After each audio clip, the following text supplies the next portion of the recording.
Welcome to Pindar Poetry. We hope you learned something new.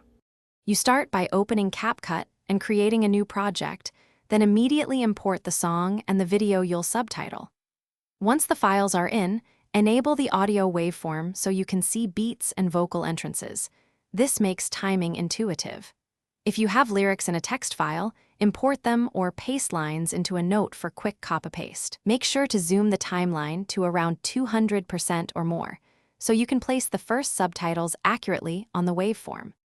Next, add a text or subtitles track and paste one lyric line per text block. This keeps editing modular. Then, use the visible waveform to trim each subtitle's start and end so words appear when sung. Split text clips where phrases change. Make small duration tweaks and nudge clips frame by frame for syllable level sync. Once captions match a verse, style a master text template for font, size, and color so every line remains readable. This saves time and keeps consistency across the whole song. Finally, preview the entire video and listen on headphones while watching subtitles. Fix any misaligned lines and ensure long lines wrap without covering faces. When satisfied, either export the final video with burned-in subtitles or export an SRT file for upload to platforms that accept separate captions. Make sure export settings maintain frame rate to avoid drift.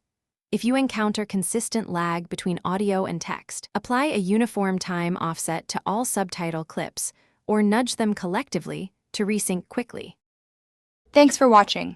Consider subscribing if we helped you.